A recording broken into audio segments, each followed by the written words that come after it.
Okay, I hope you've recovered from that last section. I know it was a lot of stuff to cover and very detailed, but I hope you find in practice it's not so exhausting and intimidating. So let's move on to the next step that we're working towards in the process, which is sowing seeds. So once we're done the soaking and germination process, really what we're doing is we're bringing the seed to life. And so now that we've induced germination, we need to give the seeds a home. And as we've worked out already, the home we're giving our seed is a tray full of soil. And our goal here is basically to evenly distribute the seeds at a desired sowing rate into very moist but not saturated soil. So it's the general goal here. And just keeping in mind your sowing rate may change throughout the season, and it may change with different batches of seed. We've talked about this a little bit, so these are just little things as you go through the process and you grow more and more trays to keep in mind when it comes to troubleshooting. And often where we find we have challenges is when we bring in a new batch of seeds and things aren't doing what we're used to them doing. So just try to keep that in mind. So in sowing seeds, I like to separate them between two different processes, wet seeding and dry seeding. So wet seeding usually occurs with the larger seeded crops, and what we're doing is basically taking a scoop of that seed, placing it on the soil, and then distributing it by hand. It works really well. It's a very efficient way to get good, even distribution and to get it done very quickly. Now, dry seeding occurs with dry seeds which are sprinkled on top of the soil, and this would be for the small seeded crops. So we did talk about this in the last section, and it comes up again here, and we've got a couple short videos in this presentation that look at those, and then there's some more videos as well that accompany this. So let's take a look at that and start with the large seeded crops. So as we mentioned, large seeded crops would be things like sunflower, pea, buckwheat, corn, anything with a significantly sized seed. So our general approach here is it's fairly simple. I don't want to make it too complicated, but you have two options in terms of how you lay things out. In this case here, we're sowing wheatgrass, and what we've done is we've laid out all the trays we need to sow.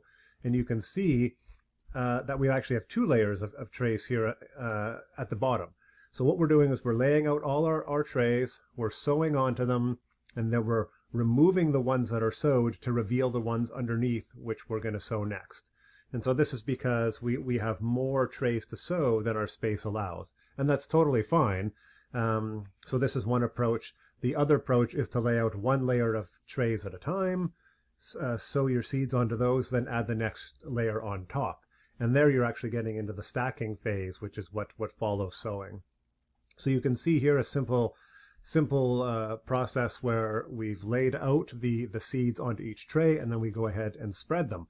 So it's quite simple, and we're using a pre-measured amount. So when we scoop the trays out of our seed bin, we're scooping a very specific amount. And you get very, very fast at this very, very quickly. So here's a quick little video. This is a time lapse of sowing pea shoots. And you can see we kind of go through a process of laying out the seed, laying out the trays, watering, sowing the seed. We actually tamp the seed down with another tray, and then give it another watering. So it's a very short version of some videos we have some extended versions of later in the presentation.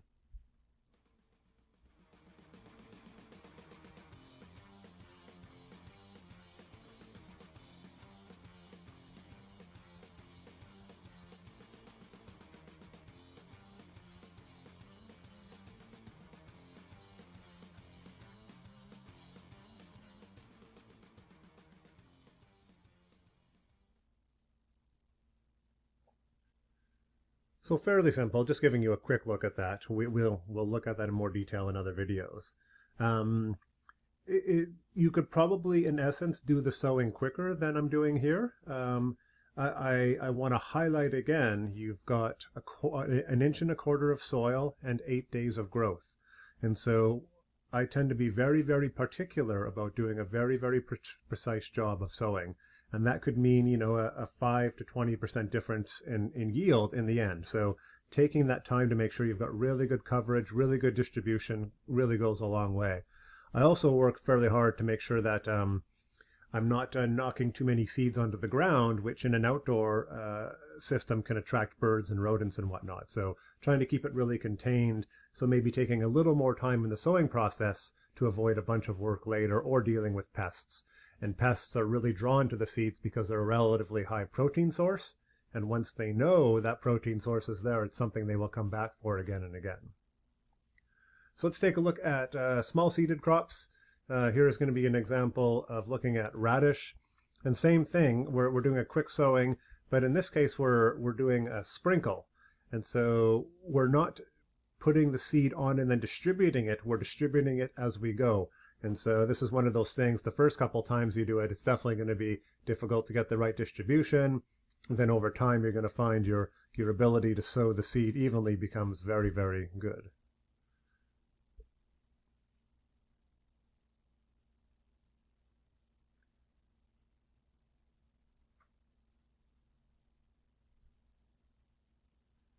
So yeah, just a very simple look at doing some quick sprinkle sowing there.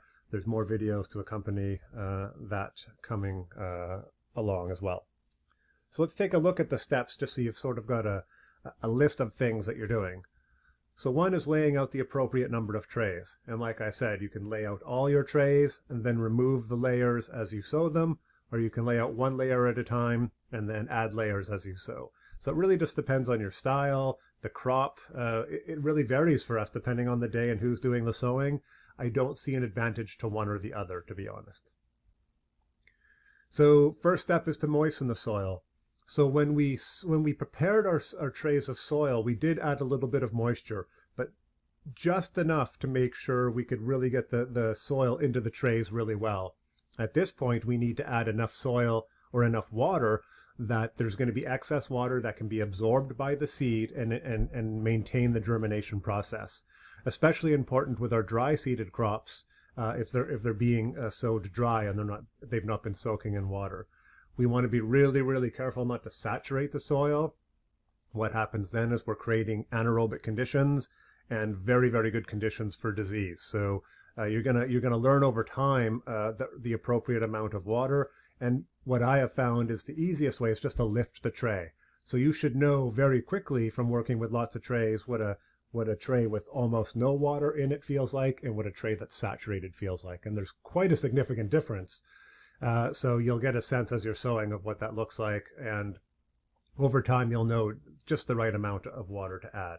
You're going to do a second watering after you sow the seed, so keep that in mind. So you're going to moisten the soil, sow, and then you're going to water again. So once the soil's ready, you're going to measure out your seeds and place or sprinkle them on the tray, as we saw in the two videos. And then we're going to spread them out if that needs to happen. So very simple there. Then we're going to do our second watering. The nice thing about the second watering is it actually, as you're sowing, the seed is going to get soil on it and it's going to kind of be hard to tell the distribution. And once you've done that second watering, you'll get a very good look at the distribution. So in some cases, you may want to redistribute the seed, or you may want to sprinkle or place a little bit more seed on certain soils. Over time, it's going to be really easy to get the right amount each time. Even when you're measuring stuff out precisely, you find for some reason trays just have too much or too little. So you can do a little adjusting, and that second watering helps make that a lot more obvious. Once we're done our sowing, we're going to stack the trays and then move them into our germination area. We're going to cover that in a second section, but just to get a sense of where they're going to go from here. So I want to cover another topic here quickly before moving on, and that's the idea of pre-sprouting seeds. So this is a practice I think several people do, and may or may not have been more common. I seem to recall this coming up a lot and seeing this a lot, in the late 2000s when I first started. And I was always a little unsure of this practice. So this is basically soaking the seed and then letting them germinate and the radicle emerge, the first root tip, before sowing them in the trays. And I had tried this a few times and just didn't have good success. And so there are some advantages and disadvantages with this, and you can kind of decide what you think is going to work best for you and why you might want to use this method. So let's start off with the advantages. we talked before about the importance of the germination stage, and this is something I'm going to keep drilling in. You need really good germination in order to get a good crop. If you get good germination, and then when you uncover the crop and put it into the light and things aren't optimum at that point, the crop will still do fairly well if it had good germination. But if it starts out with poor germination, and then you bring it out, and even if it's in the most ideal conditions, it has a hard time recovering. So that quick, good start is super crucial for the whole process. So with the pre-sprouting of seeds, there's a couple of advantages. One is you've got a smaller volume of material you're working with. You don't have trays stacked. You don't have anything like that. You're just going to have one bin of seed. So it's going to be really easy with that one bin of seed to put it in a place where you can easily control the temperature, and it's going to be a very, very efficient use of space. So for that first bit of time, that germination, the seed is going to be in optimal conditions. Hopefully the right moisture because the seed has been soaked, and then the right temperature because you can control that very, very carefully. Now there's some challenges. The longer you leave the seeds in the bin, it's really important to rinse those seeds. As they're germinating, they're releasing exudates. There's things that come out of the seed, and you need to rinse those away fairly regularly. So I would be doing that once or twice a day, depending on your conditions, and definitely doing more so in warm conditions.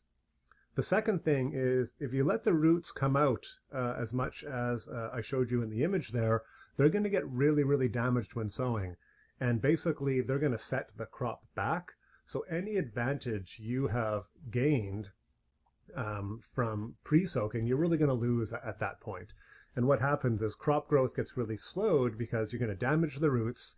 And what's going to happen is some roots will be pointing up and some will be pointing down, and they need to reorient themselves downward. And so it really slows the process compared to when you lay the seeds ungerminated on the soil and they work their way down right away.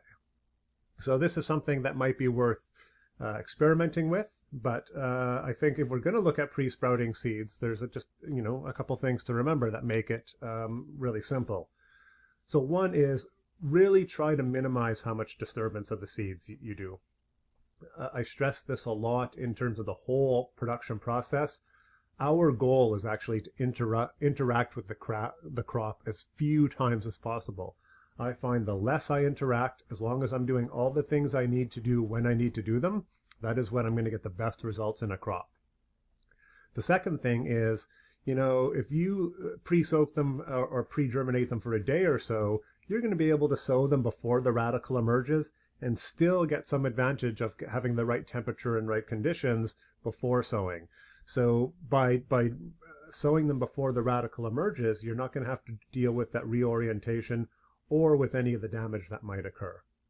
So that's a couple things to keep in mind that really might make pre-germinating more effective and a better method for some systems. Like I said, different systems have different needs. In the food peddler system, this really wasn't a requirement, but for whatever reason, you may find that this works better for you in order to get those optimum initial germination conditions. So now that we've sowed our seeds, we're going to talk about getting into the stacking and germination phase.